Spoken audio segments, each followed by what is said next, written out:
Welcome to the Leadership Under the Microscope interview series, Plain Talk by Pragmatic Leaders, a production of JR Global. Today, we continue our series of interviews with innovative leaders from around the world. Here is your host, JR Klein. Captain Nick Sloane was born in Zambia and first went to sea in 1980.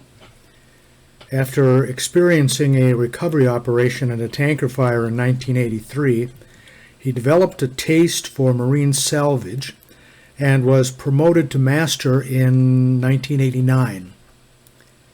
During his career, Captain Sloane has been involved in many high-profile salvage operations around the world.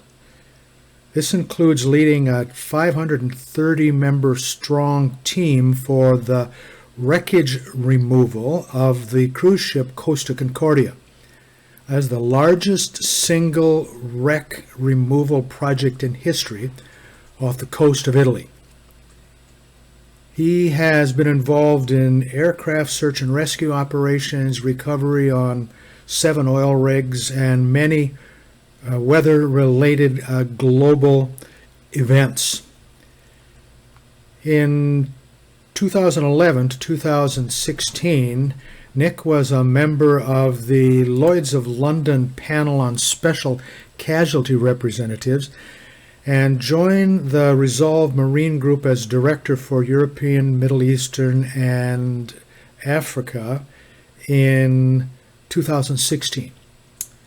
In a Vanity Fair article in November of 2014, Captain Sloane was depicted as the most valuable man on the seas. Our guest today, Captain Nick Sloane. Mr. Sloane, welcome to the program. Well, thanks, JR. It's really good to catch up with you. It has been a while, but we haven't forgotten about you, and obviously nice for you to approach me and touch base again. Well, we're glad to have you here. We'll begin to get into it because, Nick, as we've talked about before, you really have a very sort of interested and varied journey that you've been on for these years. And we're interested in hearing your story. Where have you been? How did you get to this place where we are now? And then maybe something about your current projects, your current passion. Okay, well, it all started a long time ago in the northern part of Zambia. That's in Central Africa. I was born in Kitwe. My parents were working on the copper belt. My mum was in a hospital, and my dad with the Northern Rhodesia Police Colonial Services. And then I came down to South Africa. I finished my high school in Kerstin College outside Durban. And then I started sailing dinghies onto the bay, a bit of coastal racing, and my love and passion for the sea grew from there. So I joined the SAF Marine, which was our national maritime corporation in 1980. And around about the mid-83, 84, I ended up assisting on some salvage emergency response operations. And then they had a salvage and offshore division, and I ended up being transferred to there. And we ended up doing pipelines, towing oil rigs around the world, and doing emergency response casualty management, ships in distress, aircraft recovery, oil rigs that capsize, mainly following very bad weather patterns or human error, navigational errors, command errors, running aground collisions. So this expanded my horizons, traveling around the world, and that's what I've been doing for the last sort of 35 years now. So it's been quite varied and interesting. All over the world: Pakistan, Saudi Arabia, China, Australia's, Papua New Guinea, all over the Americas, Europe, and obviously one of the big ones was the Costa Concordia off the coast of Italy. That was obviously a more engineering challenge. We had a very large team of about 530 people a day, and it was just over 800 days, so 2.5 years to actually get the ship upright, and then refloat her and deliver her to the shipyard in Genoa, where she was actually recycled. So over the course of these years, I've obviously studied the oceans a lot, oceanography, climatology, seeing how the world's storm patterns are changing, especially with the, if you look at the hurricanes that hit the Caribbean 2 years ago with first Harvey, then Irma, Maria. I mean, just three of the biggest hurricanes ever, all in one season. And now the last 2 months, we've had the two largest hurricanes to hit Mozambique. So certainly they're becoming more intense around the world. The one that hit Mozambique last weekend is the furthest north it's ever hit. So, that population was not expecting it or didn't know really how to prepare for it. Just run and evacuate to the high grounds. They had over 60 inches of rain. It's decimated the countryside. And it's one of the few hopes. It's one of the major gas farms in the world. So it's almost as much gas as Qatar found 30 years ago. And Mozambique certainly needs this type of good luck and good fortune going ahead to just try and uplift and build infrastructure and raise the humanitarian side of the country. We'd like to think it's as easy as just flipping a switch and everything works, but I know there's a lot more to it than that. What do you find in your work to be some of the biggest barriers or the challenges that you have to your leadership? Well, certainly when we come across something, it's normally the worst day of someone's life. A ship having a collision, running aground, being beaten up in a storm, an oil rig capsizing. So for them, it's something that they never wanted to experience in their life. But for us, it's something that we do many times a year. We have teams around the world, and mostly every week we're mobilizing for some new incident somewhere. So when you get there, you're always starting from, firstly, can we survive the weather until it moderates? What are the local hostile territories? Do we have any political concerns? We had a couple of vessels that we had to attend to, which were on the border of the Somali pirate zone. We were in Yemen in 2011 when that civil war broke out again. Unfortunately, that's still going on. So those are the areas you have to make sure that you have your team, you have your core team with you. They have to be experienced. They have to want to be there. Some people love it. Some people hate it. They'll join you for one assignment and they never want to come back. It's a bit of an adrenaline junkie. We have our teams are made up of divers, ex-military, firefighting, paramedics, chemists, engineers, naval architects. So we have quite a diverse background in our teams, and each person has to fit into that team. So it's very important that you identify the right type of people for different teams. Some people prefer the emergency response. They like going in, being there for a couple of weeks, hard work, maybe 4, 5 weeks, 6 weeks, they're home again. Other people, if you're doing a wreck removal, then it's going to be a lot longer, maybe 6 months, a year, or in the case of the Costa Concordia, 2.5 years. So then you have to have different sort of dynamics within the team. Basically, you want to surround yourself with highly competent people so that they've got their own qualifications in their own field, but they're also very competent. And, they're specialists, real craftsmen. You have to empower them to do what they want to do.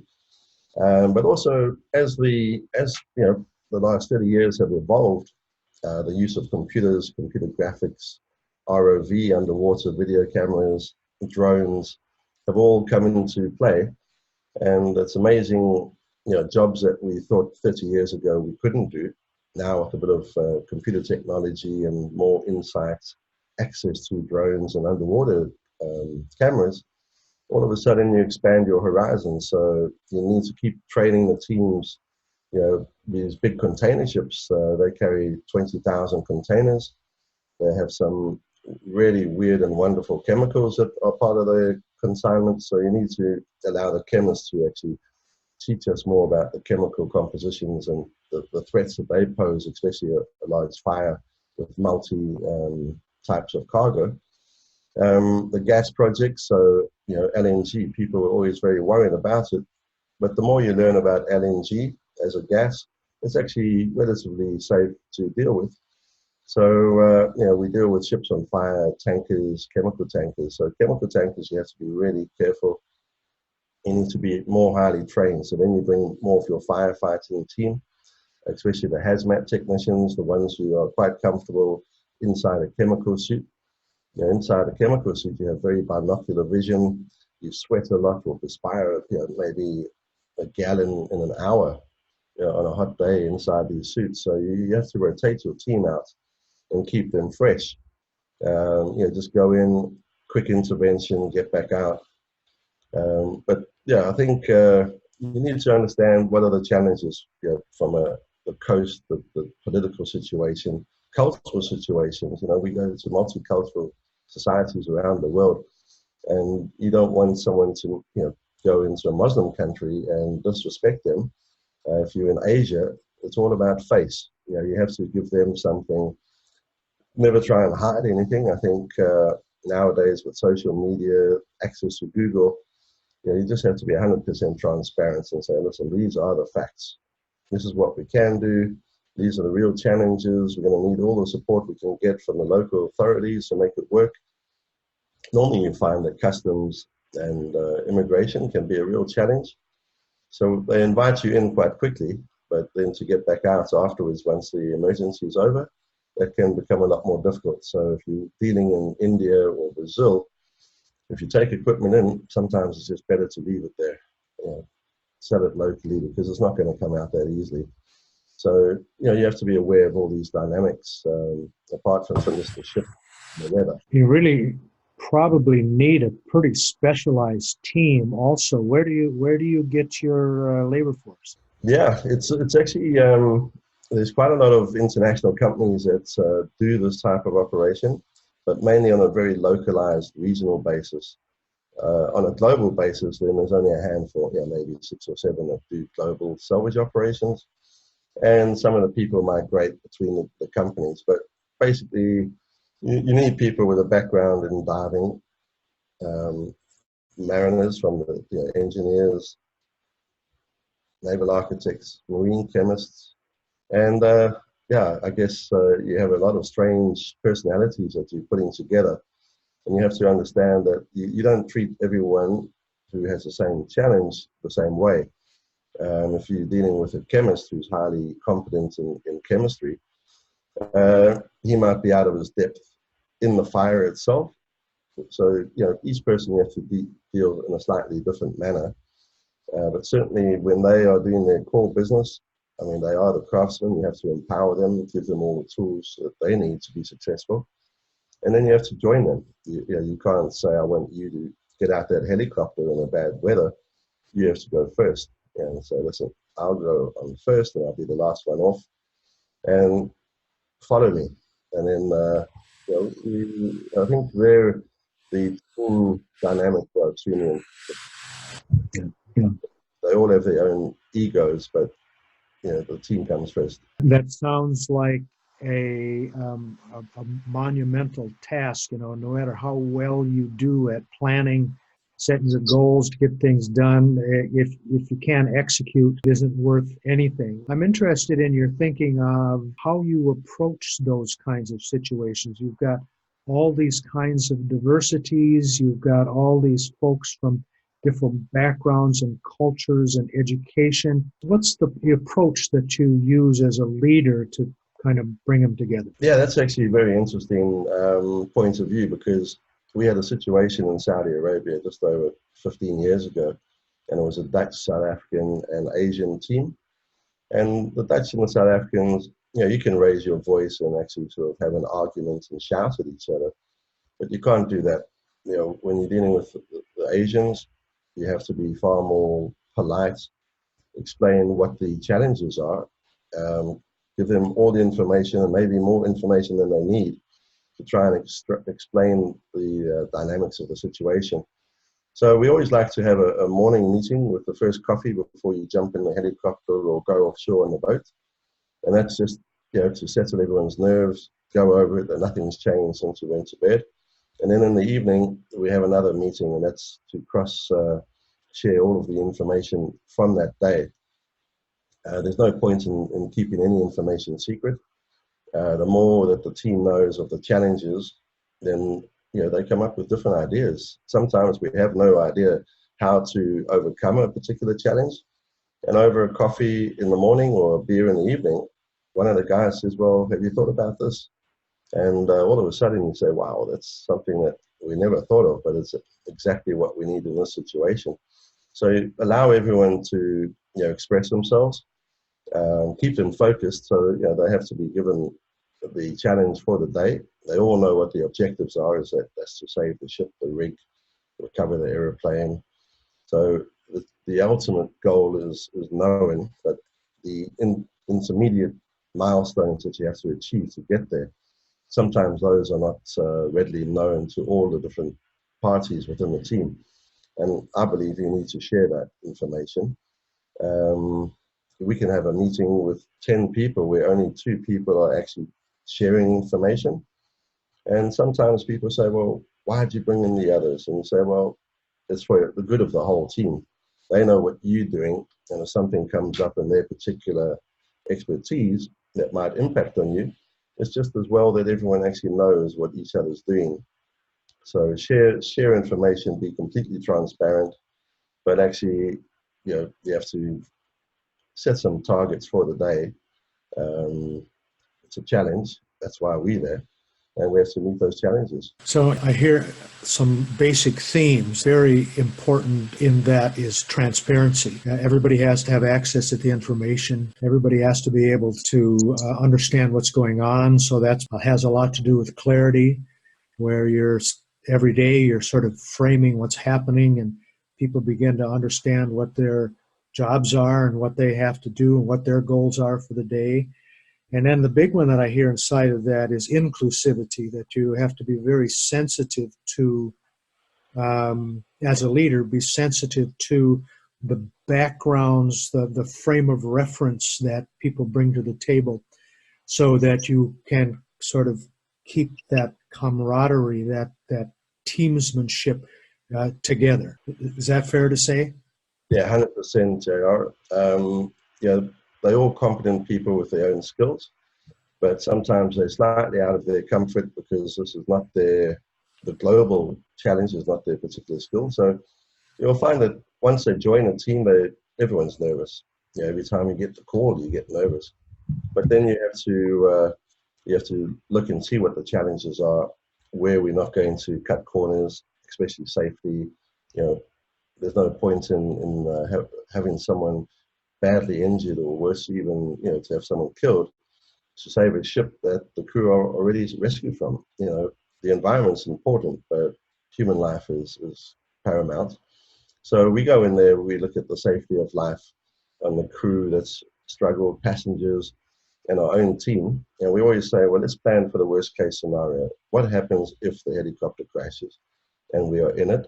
Okay, then we need plan B for that scenario. So we have a lot of scenarios as to what happens if this particular batch of chemicals on the ship blows up while we're on it. Okay, then we have a scenario for that. So we like to prepare ourselves for all these different scenarios before we actually get into them, so that when it happens, you say, okay, well, we off to plan Z now, and that's maybe the evacuation. Sometimes it's better to retreat, rethink about it, and make a different approach. The weather would dictate a lot of what you can do. Local politics, especially when there's an election or some religious festivity, it's best just to maybe keep a low profile and back off and survive for another day and relook at the dynamics and see what scenario comes. So we have these little flags that we, we use thermal imaging cameras on drones themselves to monitor the temperatures of the ship when it's on fire. And you can see that one cargo hold is starting to heat up. Well, that triggers another flag. So we have to then identify what type of cargoes are in that hold. It's all right if it's on a ship with known batches of cargo, but when you get these ultra-large container ships with 20,000 containers and 5 to 100 different products per container, we need to identify what's in that cargo hold so that we know how to fight that fire or even smother it and try and stop it from bursting into flames in the first place. So we need to have these scenarios we plan for and dedicate resources to them. If that chopper crashes, we need to have someone that knows, okay, here's a plan, and we respond immediately. You've been at it for a while, 35 plus years, and life is the greatest teacher. Can you talk to us a little bit about what some of the lessons are? Yeah, certainly my worst experiences have been based on assumptions. So when you make some assumptions, which you simplify the situation, the reality is certainly not that simple, and it comes back to bite you. So I was detained for a while in Pakistan based on making the wrong assumptions, and a similar thing in Mozambique, where we thought that just because there was a major incident, like in Pakistan, the ship, an oil tanker had broken up in the harbour entrance called the Tasman Spirit, and we thought we'd just arrive, the authorities would be welcoming, and that would be the end of it. They'd give us all their support. Well, obviously, when the tanker broke in half, 70,000 tons of oil went up with the incoming tide all over the city into the wetlands. It was an environmental disaster, and people had to be evacuated from the fumes. So, from that point of view, there was a lot of anger. And when there's anger, then the authorities like to get hold of whatever they can to leverage their position, protect themselves. So in the situation in Pakistan, they were not signatories to international conventions, which would have given them recourse to funds for that response on an environmental situation. So the authorities detained everyone they could. There was the first team that were detained were called the Karachi Eight, and that was the captain and 7 of his crew. And then there was a Greek salvage master that went in. He was detained. And of course, we went in afterwards, and then I was detained for another 5 months as well. So, but once you're detained, you think, well, we may as well make the best of it. So find out what's the challenge from the authorities' point of view, the local community. And then I was like a conduit to the international insurance community in London to say, listen, we can solve both the tanker and the oil and environmental cleanup, but they're not going to let us go until we finish. So let's just get stuck on, send in more resources on the understanding that anyone else that comes in will not be detained. So those type of things, you need to prepare, plan, and try not to make too many assumptions. What are your realities today? Now, you've been at this, you've done some really hard jobs, some really big things. We're all faced sometimes with the realities of life. What remains to be done in your world? What needs to happen for you to get to the place where you want to be? Well, that's a tough question, JR, but it's a good one. Yeah, I think I've learned a lot about, different areas of the world. But what you see is that when the banks collapsed in 2008, it's 10 years ago, the world hasn't recovered. Maybe parts of Europe, UK, China, America, but Africa, South America, the Middle East, Asia. I think that the economic factors have got worse in the last 10 years. So with that, budgets are cut. It means authorities, ship owners start cutting back on their budgets. It means resources are not there to deal with what we have to deal with. In the last 3 or 4 years, we've had a major drought in Southern Africa. And just over a year ago, the Western Cape and Cape Town were facing day zero. And that was going to be when the water runs out. We got very close to it with dams down to 7%. And what they did was they rationed people. So we were down to 40 liters a day per person. And that's for washing, cooking, eating, drinking. You quickly change to adapt to that. But at the same time, we looked at, well, off South America, in Antarctica, really, on the bottom tip of South America, you've got the Larsen Peninsula. And every year, many thousands of icebergs fracture off Antarctica and they drift away in the subpolar currents into the Southern Ocean. And after 2 to 5 years, they melt and completely disappear. So with the sort of modern ability to track these icebergs with satellite imagery, a lot more information on climatology, the ocean currents are known. And we said, well, how can we actually divert 1 or 2 of these? Maybe 80 to 100 million tons, something quite sizable. but something that we can actually guide in a current. So we've been looking at this for just over 2 years. There's more ice that breaks off every year. It's about 2,000 billion tons than mankind drinks in the year, the whole of the world. And that melts and is completely lost. So we're not going into Antarctica. These are icebergs that drift way north of the Antarctic treaty regions in the Southern Ocean, go around south of South Africa, south of Australia, south of New Zealand, south of Chile, all areas where on the west coast, due to the very cold currents, they have droughts.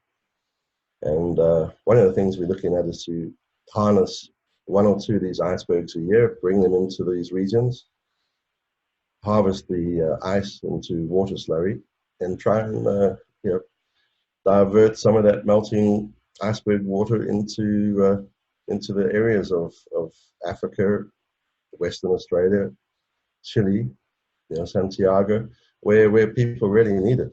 There are no rivers. The water that they have is 99% rainfall reliant. And if you look at the trend over the last 20, 30 years, there is definitely a drought and a deterioration in the rainfall figures for those regions. And it's not going to be something that's going to change.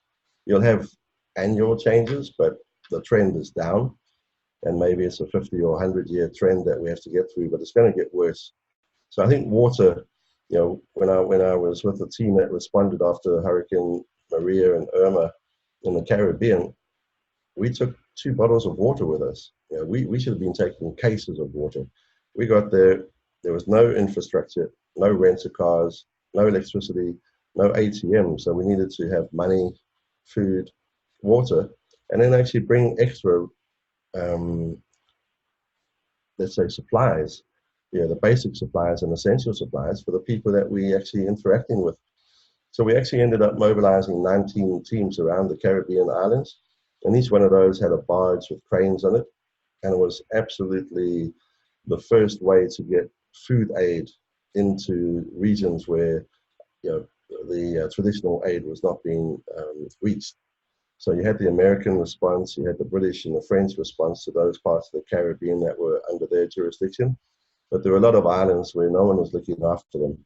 And we had these NGOs who said, listen, we have aid, we can't get them. So every time we mobilized, we were taking millions of pounds of aid with us. And that actually brings another dynamic to your response. So you're not just looking at the maritime response, but there's a human factor there as well. The basic necessities of filters for taking river water that's contaminated, just basic filters so they can actually try and filtrate it to a level where they can even drink it. Then the plague starts, so you always get disease, flies, waterborne, cholera, malaria, especially in Africa. Now they've got a massive cholera epidemic in Mozambique. So, and that basically boils down to poor water resources. So I think that's changed the dynamics. We do what we do on the maritime sector, but the real challenge is water, fresh supplies. If you look at the earthquake in Haiti, they don't have the resources. Most of Africa, most of South America, most of Asia don't have the resources or the financial capability to respond. Sounds as though your business is a little bit more than marine recovery. Your leadership style has made it more sensitive and inclusive to environments and cultures and people's needs. So as part of what you do, you are actually taking care of other problems or providing some solutions that aren't necessarily part of what you do at your core, but because they are present and keep you from doing the job that you want to do, you have a tendency to be more holistic. No, without a doubt. If you look at the oceans today, we know a lot more about them, but they're in a pretty bad condition. The plastics, the pollution. The world is actually in a pretty bad place, and I think every one of us, we're obliged to actually use whatever tools and whatever means we have available to us to do a little bit. And I think if we all do a little bit together, you actually become quite a force. And I think we can't wait. The future of this planet relies on everyone, but anyone who has responsibility or any leadership role, then they have to take that as part of their duties. Nick, this has been informative and very thought-provoking. You've talked about your story. You've talked about your ideas of leading and your challenges and realities. As we come to the close of this session, do you have any final comments that you'd like to make for those who may share some of your issues and ideas? Yeah, I think when I was a kid growing up in Zambia, I was told that I used to daydream a lot. Nowadays, people would say that you're reflecting a lot. So, daydreaming, doesn't matter whether you're daydreaming or reflecting. I think you need to never give up on your dreams. Go out and try it. I never knew that my life would be like it has been, but whenever you have an opportunity, take it and never give up. Just keep on going. Some great comments, some great thinking, and a very, very interesting industry you are in. Nick, we want to thank you for the time that you've given us, for your insight and candidness, and we wish you the best, and we expect that at some point in time we'll see you in a good way on the face of the New York Times or the London Gazette. Well, thanks, Joe. Really appreciate it. It's been a lot of fun talking to you, and actually triggered some of my own thought processes. Just when you contacted me and said you want to do this, we can get this type of technology to educate people around the world in remote locations. Fantastic. Thanks for listening to Plain Talk by Pragmatic Leaders. JR Global specializes in socially responsible business consulting. J.R. Klein is an Oxford-published author, speaker, and global business consultant. To learn more, visit jrglobal.co.